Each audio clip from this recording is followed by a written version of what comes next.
Bueno, muy buenas tardes. El Señor les bendiga ricamente.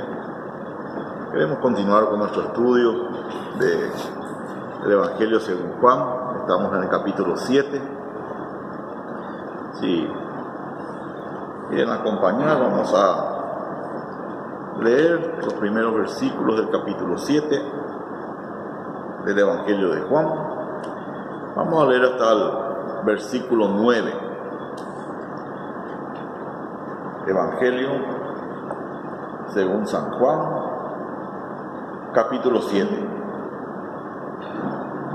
versículos del 1 al 9. Amén. Vamos a estar leyendo. Después de estas cosas, andaba Jesús en Galilea, pues no quería andar en Judea, porque los judíos procuraban matarle. Estaba cerca la fiesta de los judíos, la de los tabernáculos, y le dijeron sus hermanos: sal de aquí y vete a Judea, para que también tus discípulos vean las obras que haces. Porque ninguno que procura darse a conocer hace algo en secreto. Si estas cosas haces, manifiéstate al mundo, porque ni aun sus hermanos creían en él. Entonces Jesús les dijo: mi tiempo aún no ha llegado, mas vuestro tiempo siempre está presto. No puede el mundo aborreceros a vosotros, mas a mí me aborrece, porque yo testifico de él que sus obras son malas. Subid vosotros a la fiesta. Yo no subo todavía a esa fiesta, porque mi tiempo aún no se ha cumplido. Y habiendo dicho esto, se quedó en Galilea. Amén. Vamos a orar un momentito.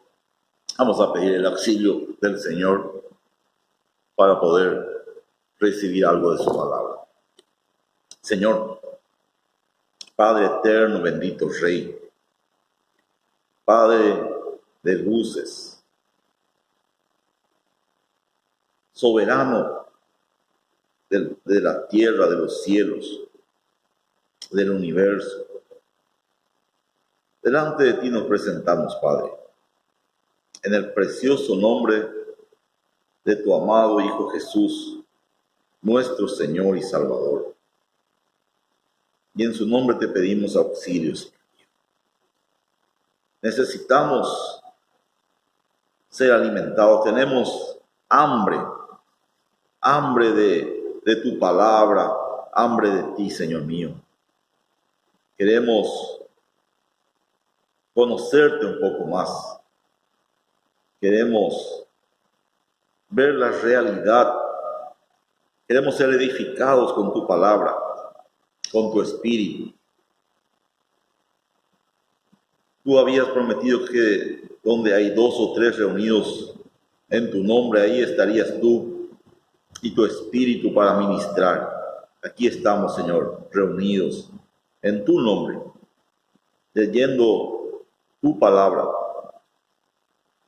con sencillez de corazón, Señor mío, con ganas de ser ministrados por ti. Háblanos y ayúdanos a entender a cada uno lo que tú tienes y quieres para cada uno. En el nombre de Jesús te lo pedimos, Padre. Amén. Amén. Tenemos 9 versículos para ir analizando. Bueno, dice: después de estas cosas. ¿Y a qué cosas se refiere? ¿Verdad? Lo que venía hablando en los capítulos anteriores. Y de que Jesús andaba por Galilea. En los estudios anteriores ya habíamos visto dónde era Galilea, que Jesús solía de Judea ir a Galilea y de Galilea volver a Judea. Y era uno de estos viajes donde se encontró con con la mujer samaritana, ¿verdad? Porque le era necesario pasar por Samaria para llegar hasta Galilea. Galilea está bien al norte de Israel. Entre medio está Samaria y abajo está Judea. Y bueno, dice que después de todas estas cosas, andaba Jesús en Galilea. Pues no quería andar en Judea porque los judíos procuraban matarlo. Aquí se cumple una profecía. Todas las cosas suceden por una razón. Inclusive las cosas que aparentemente son malas o negativas, nunca escapan del control de Dios. Nunca escapan del control de Dios. ¿Por qué Jesús estaba en Galilea? Porque en Judea le querían matar. Entonces él andaba por Galilea. Pero todo esto era para que se cumpliese también lo que estaba escrito. Vamos a ir a Isaías 9. Vamos a marcar acá Juan y vamos a ir a Isaías 9 y vamos a leer ahí un versículo. Lo que el Señor, lo que el Espíritu Santo ya venía diciendo y anticipando, y lo que se cumple también acá. Isaías, capítulo 9, versículo 1. La Biblia no son cosas sueltas, no hay nada suelto. Es un mensaje. Es un mismo Dios desde el Antiguo Testamento, desde Génesis hasta Apocalipsis, es un mismo Dios y todo está bien unido entre sí, todo tiene relación. Dice, Isaías capítulo 9, versículo, mas no habrá siempre oscuridad para la que está ahora en angustia, tal como la aflicción que le vino en el tiempo que livianamente tocaron la primera vez a la tierra de Zabulón y a la tierra de Neftalí, pues al fin llenará de gloria el camino del mar, de aquel lado del Jordán, en Galilea de los gentiles. El pueblo que andaba en tinieblas vio gran luz. Los que moraban en tierra de sombra de muerte, luz resplandeció sobre ellos. Y aquí se cumple esta palabra. La tierra de Zabulón de Neftalí formaba parte del reino del norte. A causa de los pecados y de haber dejado el reino de Israel a Dios, se invadió la tierra del norte. Se le agarró a muchos judíos, se le exportó y se le trajo a gente extranjera a vivir a esa tierra y hubo una mezcla. Entonces los judíos que quedaban, los israelitas que quedaban, se mezclaron con esta gente de otras tierras que venían. Por eso los judíos le tenían a ellos como gentiles también, porque era una mezcla ya. Y se perdió mucho el temor de Dios y se metió mucha idolatría, muchos cultos paganos y se mezcló el culto a Jehová, al verdadero Dios, se mezcló con los cultos paganos. Y entonces esta gente servía a Jehová, pero servía a sus dioses. Hacían las dos cosas juntas. Prendían una vela a Dios y una vela a un santo.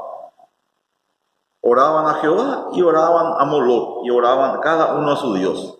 Entonces era una mezcla y era un entreviero, un desvío total. Y ahí es donde viene esta promesa. Mas no habrá siempre oscuridad para la que está ahora en angustias. Y el versículo 2, el pueblo que andaba en tinieblas vio gran luz. Los que moraban en tierra de sombra de muerte, luz resplandeció sobre ellos. ¿Dónde se cumple? Y acá se cumple. Después de estas cosas andaba Jesús en Galilea, la luz del mundo caminando por Galilea. y se cumple la palabra del Señor, la profecía. Pues no quería andar en Judea, porque los judíos procuraban matarle. Y dice que después de estas cosas, Jesús sale de Judea, va a Galilea, y ya no quiere andar en Judea porque le querían matar. ¿Y cuál era el problema? ¿Dónde sale el problema de que querían matarle? Vamos a ir un poquito más adelante, vamos a ir a Juan 5. Juan 5, versículos, qué sé yo, podemos leer. Bueno, el contexto es Jesús sana a un paralítico, que ya habíamos estudiado en el estanque de Betesda. Jesús sana a un paralítico y sana justamente un día sábado. Vamos a leer el versículo 10, Juan 5, 10. Entonces los judíos dijeron a aquel que había sido sanado: es día de reposo, no te es lícito llevar tu lecho. El versículo 11, él les respondió: el que me sanó, él mismo me dijo, toma tu lecho y anda. Y entonces le preguntaron: ¿quién es el que te dijo, toma tu lecho y anda? Y el que había sido sanado no sabía quién fuese, porque Jesús se había apartado de la gente y estaba en aquel lugar. Después le halló Jesús en el templo y le dijo: mira, has sido sanado, no peques más, para que no te venga alguna cosa peor. El hombre se fue y dio aviso a los judíos que Jesús era el que le había sanado. Y por esta causa los judíos perseguían a Jesús y procuraban matarle, porque hacía estas cosas en el día de reposo. Cuando habíamos estudiado ya estos versículos, cuando pasamos aquí, veíamos que la religiosidad del hombre es algo terrible. Porque, ya dijimos, pero nunca está de más decir una y otra vez para poder entender bien. La religión es el esfuerzo que hace el hombre para llegar a Dios. Cualquier esfuerzo, cualquier cosa que hacemos para llegar hacia Dios, eso es religión. Es edificar una torre de Babel para llegar a Dios.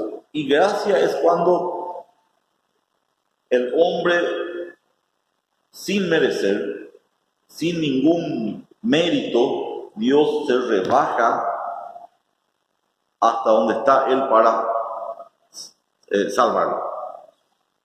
Y no hay cosa más humillante para el hombre que tener que admitir que es un perfecto inútil, que no puede hacer nada, que es un pecador sin remedio. Porque siempre queremos aferrarnos a que alguito podemos hacer, alguito. Yo mucho tiempo también siento vergüenza del Señor. ¿Por qué siento vergüenza del Señor? Porque el Señor es demasiado bueno conmigo, demasiado paciente, demasiado longánimo. Y yo le fallo y me da vergüenza. Ahora, ¿por qué me da vergüenza? Porque yo le fallo al Señor. Ahora, ¿le fallo realmente al Señor? Si yo le fallo al Señor, es porque yo podría hacer algo. Yo puedo hacer alguito, pero fallo en ese alguito que puedo hacer y eso me da vergüenza. Ahora, Dios sabe todas las cosas. Si Dios sabe que yo puedo hacer alguito, ¿verdad? Que yo pudiese hacer alguito, pero no hago nomás, Él iba a esperar que yo haga ese alguito, y después que yo hacía ese alguito, Él iba a enviar a Jesús para salvarme. Pero Él ya envió a Jesús a morir. ¿Y por qué Él ya envió? ¿Por qué Él no esperó a que yo haga el alguito primero? Porque como Él sabe todas las cosas, Él ya sabe que yo no puedo hacer nada. Y que Dios haya enviado a Jesús a morir en la cruz es la prueba de que yo no puedo hacer nada. Que Dios no espera nada de mí.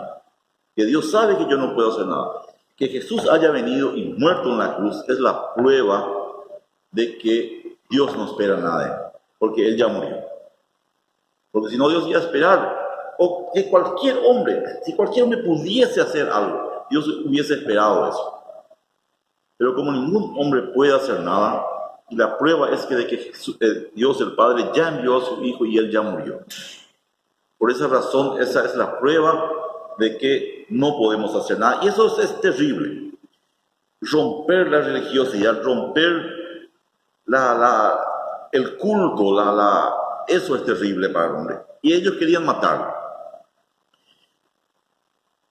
Estamos en el versículo 16, ¿verdad? Porque era 17. Y Jesús les respondió: mi Padre hasta ahora trabaja y yo trabajo. Por esto los judíos aún más procuraban matarle, porque no solo quebrantaba el día de reposo, sino que también decía que Dios era su propio Padre, haciéndose igual que Dios. La religiosidad, primero, quebranta la tradición, quebranta el esfuerzo humano para alcanzar a Dios. Y después se dice ser el Cristo. Para nosotros, los hombres, nuestra mente está totalmente disociada a la humildad. Tener un Cristo, tener un Hijo de Dios, tener un Salvador vestido de ropa común, caminando con sandalias por el polvo, sin tener un caballo, sin tener una cabalgadora, sin tener un carro, sin tener ropa espléndida. Hijo de un carpintero que trabajó en el taller de su papá como cualquier pobre. Tener esa imagen del Cristo, del Hijo de Dios, va en contra de lo que nosotros, de nuestra expectativa. Por eso es que tiene tanto arraigue, tiene tanta fuerza la predicación de que si sos hijo de Dios te tiene que ir bien. Si vos sos hijo de Dios, Dios es dueño del oro, de la plata, dueño de todo lo que hay. Y si vos sos su hijo, Él es bueno, Él quiere lo mejor, pero vos tenés que andar bien. Acércate a Dios, acércate y te va a empezar a ir bien. Y eso estira a mucha gente y ese tipo de iglesias se llenan. ¿Por qué? Porque esa es nuestra mentalidad. El querer crecer nosotros, el querer que se nos vea, el querer sobresalir. Y esta idea de un Cristo, de un Hijo de Dios pobre, que no tenía dónde recostar su cabeza, hijo de un carpintero, eso era imposible. Por eso más procuraban matarle. Seguimos en el capítulo 7. Es el contexto. Ahora, para poder entender de qué está hablando. Pues no quería andar en Judea porque los judíos procuraban matarle. Estaba cerca la fiesta de los judíos, la de los tabernáculos. La fiesta de los tabernáculos es cuando Israel tenía que recordar cuando salieron de Egipto, la liberación de Egipto, y tenían que ir a Jerusalén y vivir 7 días bajo tiendas, bajo ramas, ir de camping. Lo que nosotros hacemos hoy en día camping, bueno, ellos tenían que ir 7 días de camping, recordar que Dios les sacó de Egipto. La salida de Egipto de Israel es figura de que Dios nos rescató a nosotros del mundo también, del poder del faraón que representa a Satanás. Y así como Dios le dijo a Israel que durante 7 días debían recordar y hacer camping, nosotros también debemos hacer memoria de dónde Dios nos sacó. No debemos olvidar de dónde Dios nos sacó. No lo que tenemos, la tendencia del hombre, el corazón del hombre es tan orgulloso que como ahora estamos leyendo la Biblia, entendemos 2 o 3 versículos, tal vez sabemos un versículo de memoria, conocemos 2 o 3 verdades, queremos mirar por encima del hombro a los que andan por la calle. Queremos mirar por encima del hombro al borracho de la calle, al pobre de la calle que está juntando lata, o queremos mirarle por encima, ¿verdad? Queremos mirar por encima del hombro, estos perdidos, estos mundanos. Usamos mucho esa palabra, los mundanos, los que andan perdidos en la fiesta. Pero antes de venir a los pies del Señor, ¿dónde estábamos nosotros? ¿O dónde íbamos a estar si el Señor no nos hubiese rescatado? Y le dijeron, el versículo, y le dijeron sus hermanos, sal de aquí y vete a Judea para que también tus discípulos vean las obras que haces. Porque ninguno que procura darse a conocer hace algo en secreto. Si estas cosas haces, manifiéstate al mundo. Para nosotros siempre el sobresalir es la meta. El sobresalir es la meta. Cuando vamos al trabajo, trabajamos bien, queremos que nuestro jefe nos reconozca el esfuerzo y nos levante por lo demás, encima de los compañeros. Si estudiamos, queremos tener buenas notas para sobresalir. Nuestra meta siempre es sobresalir. Y hasta usamos un versículo. Y no seréis cola, seréis cabeza solamente. Nunca pedirás prestado, prestarás solamente. Y torcemos y sacamos del contexto estos versículos y de que el cristiano no tiene que ser siempre jefe, siendo que la Biblia enseña claramente que el que quiera ser el mayor tiene que ser como el que sirve. Si ustedes quieren ser mayor, sirvan. Y no hay contradicción, pero cada cosa en su lugar. Debemos ser obedientes. Jesús predicaba con autoridad, sanaba enfermos, pero estaba allá en Galilea humildemente haciendo su ministerio. Los hermanos de Jesús no entendían esto. Vos tenés que irte a la capital, Jerusalén, y tenés que hacer estas cosas delante de todos. Pero vemos una visión totalmente diferente de Jesús. Porque Jesús, lo que hablábamos en el estudio anterior, la realidad espiritual. Hay una realidad material y una realidad espiritual. Y Jesús entendía las dos realidades, lo que los hermanos de Jesús no entendían. Jesús entendía que la fama era contraproducente. Entonces sus hermanos le reclamaban, vos estás acá en el fondo, en el campo, andate a la capital, tenés que irte a la capital y mostrar delante de todo lo que haces. Si estas cosas vos haces, nadie se esconde. Si vos estás haciendo estas cosas de parte de Dios, ¿por qué te escondes? ¿Por qué estás por acá atrás? Pero Jesús rehuía de la fama. Marcos, vamos a ir en Marcos capítulo 1, Marcos 1 del 40 al 45. Dice así: vino a él un leproso, a Jesús, rogándole, e hincada la rodilla le dijo, si quieres, puedes limpiarme.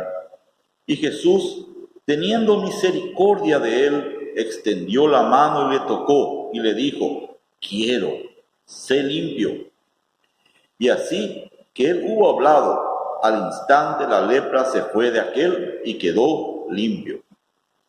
Entonces le encargó rigurosamente y le dijo, mira, no digas a nadie nada, sino ve, muéstrate al sacerdote y ofrece por tu purificación lo que Moisés mandó para testimonio a ellos. Pero ido él, comenzó a publicarlo mucho y a divulgar el hecho, de manera que ya Jesús no podía entrar abiertamente en la ciudad, sino que se quedaba fuera en los lugares desiertos y venían a él de todas partes. La fama le estorbaba en su ministerio, porque él, lo principal era dar un mensaje, el mensaje de vida eterna. Pero la gente se enfocaba más, nosotros los hombres, nos enfocamos más siempre en lo terrenal. Y en vez de preocuparnos en entender el mensaje, nos preocupamos porque nos duele la uña encarnada. Nos preocupamos porque mi gallina está enferma. Nos preocupamos porque llueve o no llueve. Y realmente son preocupaciones humanas, pero nos desenfocamos muy fácil. Nos desenfocamos de lo principal, de lo único importante. Es lo que le dijo a Marta, lo que pasaba con Marta y María. ¿Era necesario cocinar algo para comer? Es necesario. Pero no es el centro, no es lo más importante. Lo más importante es escuchar el mensaje de Cristo y atenderlo. Y entonces Jesús no quería que se divulgue la fama, simplemente dar gloria a Dios. Si vos sanás, si vos orás por alguien y ese alguien se sana, no hace falta ir a contarle a todo el mundo, yo oré por una persona y se sanó. Yo oré por esta persona y se sanó. Simplemente podés decir, se oró por este enfermo y Dios le sanó. No hace falta que vos te pongas en el centro bajo el reflector y digas, yo oré y yo prediqué y la gente se conmovió porque yo hablé. Tenemos que cuidar, cuando damos un testimonio de algo de que Dios hace, debemos de cuidar de que el reflector quede sobre Dios, que es el que hace las cosas y no sobre nosotros, que es nuestra tendencia muy humana. Estamos Juan 7. Pero ni aun sus hermanos creían en él. Encontramos a los hermanos de Jesús incrédulos. Pero después encontramos ya a los hermanos de Jesús mezclados con los discípulos. Inclusive le encontramos a los hermanos de Jesús como dirigentes de la iglesia y escribiendo la Biblia incluso.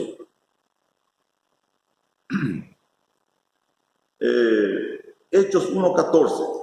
Rápidamente, ya hablamos de ese tema, pero nunca está de más.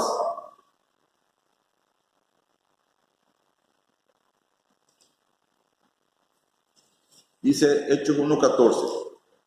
Todos estos perseveraban unánimes en oración y ruego con las mujeres y con María, la madre de Jesús, y con los hermanos. Aquí ya encontramos a los hermanos de Jesús mezclados con los discípulos, perseverando en las oraciones, esperando las promesas de Dios. En Hechos 15:13, en Gálatas 1:18-19, encontramos a Jacobo, el hermano del Señor, como líder de la iglesia. Entonces, lo que tenemos que entender, lo que vamos a ver en Gálatas 4:4, eso sí vamos a leer. Y es importante que logremos entender. Gálatas 4:4.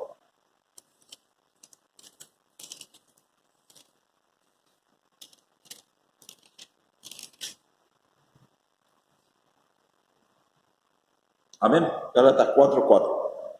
Dice así. Pero cuando vino el cumplimiento del tiempo, Dios envió a su Hijo, nacido de mujer y nacido bajo la ley. Cuando vino el cumplimiento del tiempo, hay un tiempo. Hay un tiempo para todas las cosas. Y este tiempo maneja Dios. Nosotros muchas veces no estamos de acuerdo con estos tiempos de Dios. O nos desesperamos ante los tiempos de Dios. Por nuestra familia, que no se convierte. Por un vecino que no se convierte. La familia de Jesús le tenía a Jesús entre medio. Jugaban con Jesús, hablaban con Jesús. Imagínense tener a alguien cerca, ni que decir en la casa, que nunca miente, nunca le desea mal a nadie, nunca tiene envidia, solamente busca lo bueno y lo recto. Le tenían todos los días al aire. Ellos podían, y al hablar, podían darse cuenta que había algo diferente en Jesús. Cuando fueron a Jerusalén y Jesús se le perdió a José y a María, estaban alrededor los maestros de él, cuando él tenía 12 años, los maestros de la ley estaban alrededor de él, extrañados y maravillados por las palabras de sabiduría que salían de su boca, por el razonamiento, se daban cuenta. Y los hermanos de Jesús crecieron con él. Pero ¿por qué no se convierten? Todo tiene un tiempo. Y ese tiempo está en las manos del tiempo del cumplimiento. Cuando le preguntaron a Jesús sobre cosas del futuro, entonces él dijo: no os toca a vosotros saber los tiempos y las sazones que el Padre puso en su sola potestad. Hay muchas cosas que el Padre puso en su potestad. Y cuando Él nos manda cosas, no simplemente tenemos que obedecer. No tenemos que ir y predicar. No se convierte. Orar por esa persona. Ya oré 3 años. Y no sabes cuándo es el tiempo, porque hay un tiempo de cumplimiento. Tal vez no se va a convertir nunca, pero tal vez cuando llegue el tiempo. Y a veces queremos enojarnos o queremos hacer algo más. Vamos a hacer algo radical para que se convierta. Vamos a hacer algo, vamos a asustarle, vamos a hablarle bien del infierno para que se asuste. Vamos a ir a Jeremías 31. Jeremías 31,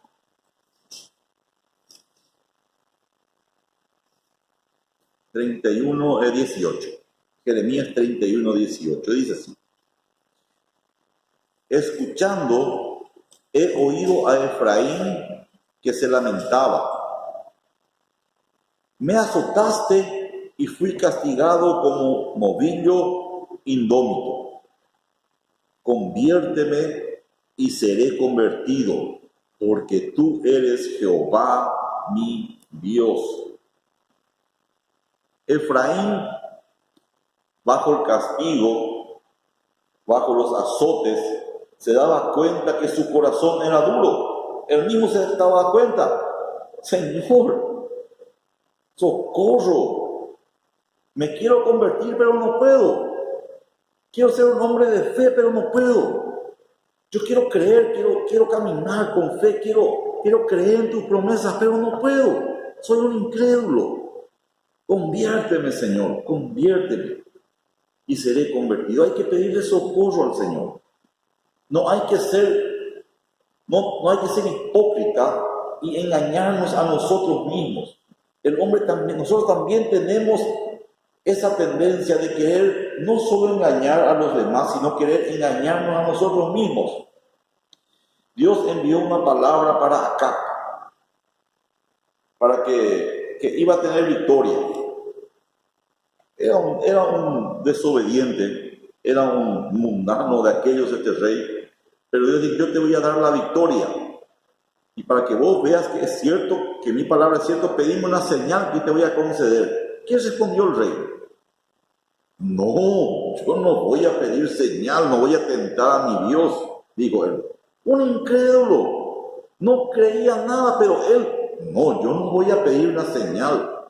no voy a tentar a mi Dios. Entonces le digo, no te es suficiente serle pesado a la gente para serle pesado a Dios también. Bueno, yo mismo te voy a dar una señal, te digo Dios. No tenemos que ser hipócritas y engañarnos a nosotros mismos. Tenemos que ser sinceros, primero con nosotros mismos y con Dios. Tratar de ser sinceros con Dios. Y aunque hasta eso es difícil, hasta para eso hay que pedirles ayuda al Señor. Señor, ayúdame a ser sincero. Porque nosotros mismos nos engañamos. Entonces, dice, ni los hermanos de Jesús creían en Él. Todo su tiempo. Entonces Jesús les dijo, mi tiempo aún no ha llegado, mas vuestro tiempo siempre está presto. Vamos a mirar algo que ya estudiamos, Juan 5:30. Volver a repasar, volver a leer. El cristiano tiene que ser como los animales limpios. Como los animales limpios. ¿Cuáles son los animales limpios? Los que rumian. Los animales limpios son los que rumian. ¿Qué es rumiar? Ir, comer el pasto, después recostarse, volver a sacar y volver a masticar. No lo debemos leer y meditar y volver a leer y volver a meditar y volver a leer y volver a meditar. No, porque esto no es un diario. Un diario se lee y se tira. La palabra de Dios se analiza, se lee. 5:30.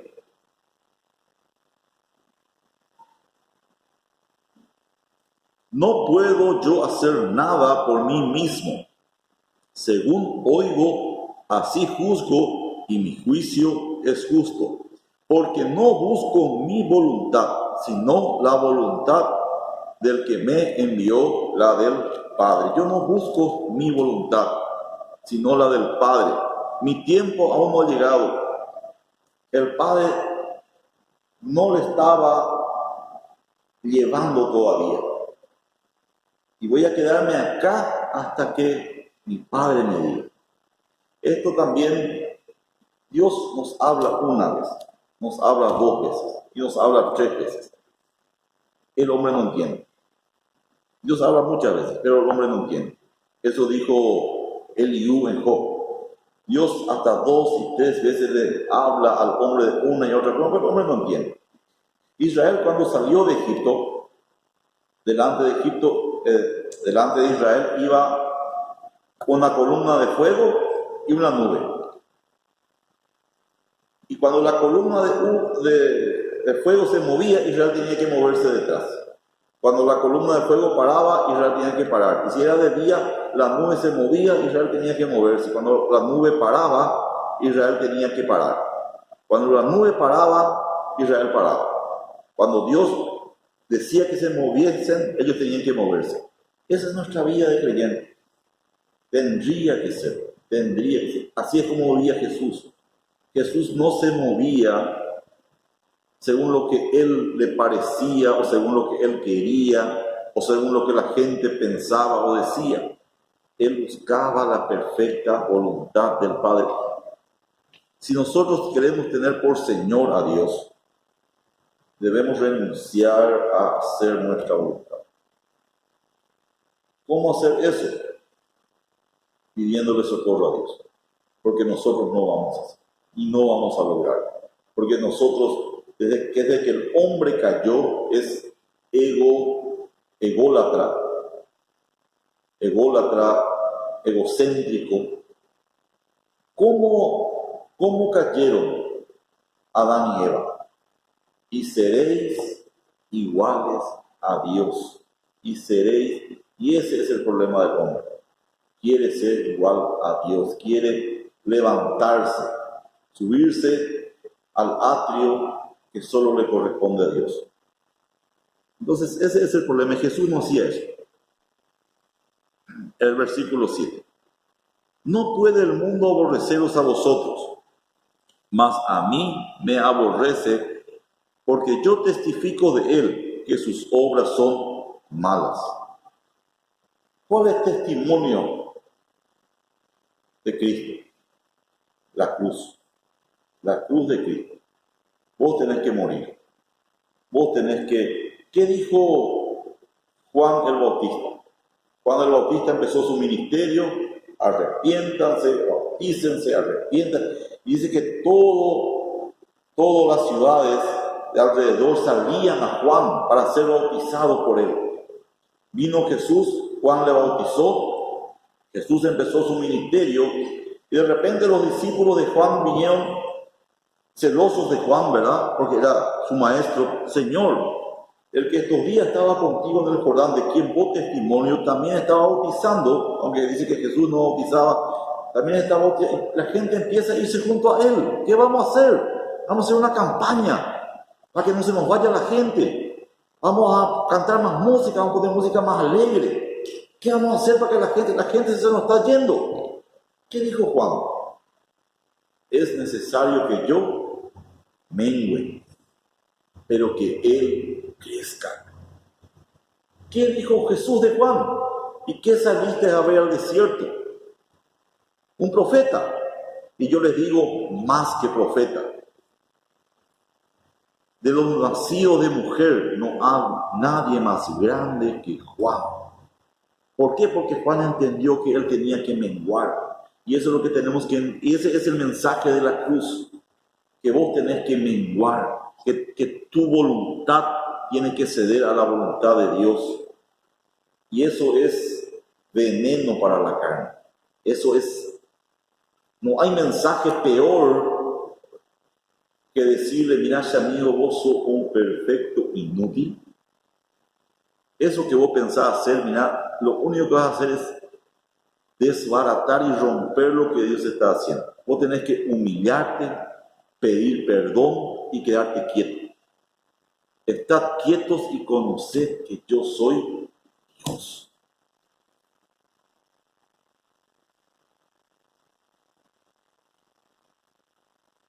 ¿Qué dice el Padre nuestro?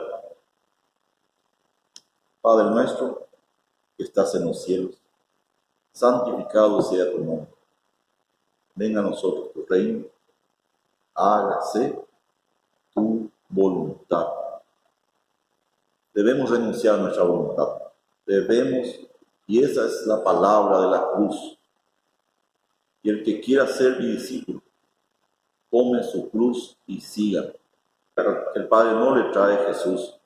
Esta palabra de la cruz es aborrecible. Te puedes decir cualquier cosa menos que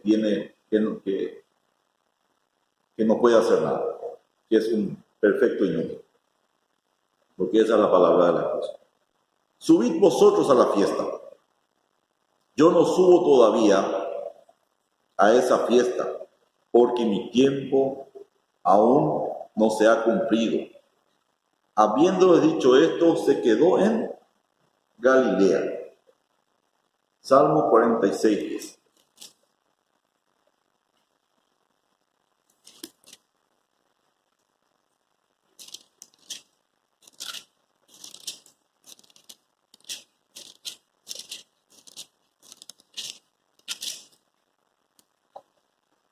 Lo que los hermanos de Jesús estaban diciendo, vos tenés que hacer crecer tu ministerio. Acá en Galilea, ¿qué pueblo vas a levantar? ¿Qué iglesia vas a levantar? Tienes que irte a la ciudad, vamos a Jerusalén, donde se reúne la gente. Tenés que demostrar a todos estos milagros que vos haces. Sanás enfermos, vamos, tenemos que hacer una campaña, vamos a juntar gente. Salmos 46. Estad quietos y conoced que yo soy Dios. Seré exaltado entre las naciones, enaltecido seré en la tierra. ¿Cómo va a ser exaltado Dios entre las naciones y enaltecido en la tierra? Cuando nosotros nos levantamos y empezamos a correr de aquí para allá para traerle gloria a Él, y empezamos a trabajar y a sudar para traerle gloria a Él, ¿eso es lo que va a traer gloria a Dios? Estad quietos y conoced que yo soy Dios. Nuestra fortaleza no está en lo que podemos hacer. La victoria no está en lo que podemos hacer. ¿Dónde está la victoria? ¿Dónde está la fortaleza? Segunda de Timoteo 2.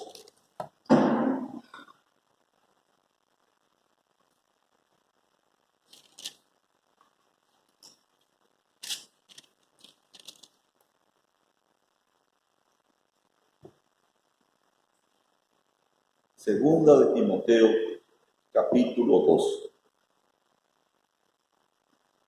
Pablo nos manda a que nos esforcemos, que hagamos fuerza, que pongamos toda nuestra capacidad en qué. Segunda de Timoteo, capítulo 2. ¿Encontraron? Tú, pues, hijo mío, esfuérzate en la gracia que es en Cristo Jesús. El día que aprendamos a confiar en Dios, el día que aprendamos a esperar en Dios, el día que aprendamos a confiar y echar toda nuestra ansiedad sobre Él, es el día que vamos a obtener la victoria. Mientras que nosotros tenemos esperanzas y expectativas acerca de nuestras capacidades, acerca de nuestra fe, acerca de nuestra oración, vamos a estar como los hermanos de Jesús. Levántate y vamos, tenemos que hacer esto, vamos allá, vamos a hacer ruido, vamos a fabricar algo, vamos a hacer algo para juntar gente. Vayan ustedes, yo me voy a quedar acá todavía. ¿Por qué? Porque mi tiempo no ha llegado. ¿Y cuál era el tiempo de Jesús? El tiempo de Jesús era el tiempo del Padre. ¿Por qué? ¿Y por qué Jesús no se apuraba? Porque Él confiaba, porque Él tenía fe. Jesús fue el único hombre que vivió 100% por fe. Él no necesitaba andar corriendo de aquí para allá. ¿Por qué? Porque Él creía y confiaba en el Padre. ¿De dónde salen nuestras angustias? ¿De dónde salen nuestras desesperaciones? ¿De dónde sale nuestra ansiedad? ¿De dónde salen? De la falta de fe. Así es sencillo. De la falta de fe. No creemos que Dios nos está cuidando. No creemos que Dios se interesa o que Dios está en control. Creemos que a Dios se le está escapando las cosas de la mano. Y por eso nos angustiamos, por eso nos deprimimos, por eso vivimos en ansiedad. Jesús, vayan ustedes, mi tiempo no llegó, yo voy a quedarme acá. Y estad quietos y de exaltado. Amén. Hasta aquí hoy el estudio. Señor Santo, ayúdanos. Te pedimos socorro, Señor mío. Socorro, Señor, porque nos falta esa convicción, ese reposar en ti. Esforzarnos en la gracia, en tu suficiencia. No reposamos, no confiamos en tu suficiencia, no confiamos en la suficiencia de la obra de Cristo. Por eso que muchas veces nos ponemos a correr de aquí para allá, nos angustiamos, nos deprimimos, nos afanamos. Y muchas veces todavía nos engañamos a nosotros mismos, mostrándonos más espirituales de lo que en realidad somos. Reconocemos que necesitamos ser moldeados por ti, Señor. Te entregamos a ti nuestra desconfianza, nuestra falta de fe, nuestra falta de humildad, nuestra egolatría. Tú sabes bien cómo somos, Señor mío. Tú sabes que ni siquiera podemos amarte, pero con ese poquito amor que tenemos, con eso queremos acercarnos a ti, Señor. con con esas pocas fuerzas que tenemos, queremos acercarnos a ti, confiar en ti, reposar en ti, Señor, y descansar en ti. Que tú seas nuestra fortaleza, nuestro descanso.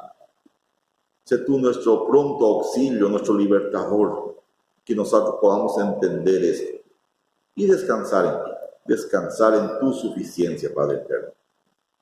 En el nombre de Cristo Jesús te lo pedimos. Amén. Amén. Amén, mis queridos hermanos. Señor les bendiga. Que podamos aprender a descansar en Cristo. Que el Señor nos permita aprender a reposar en la suficiencia de Cristo. Amén. Nos vemos.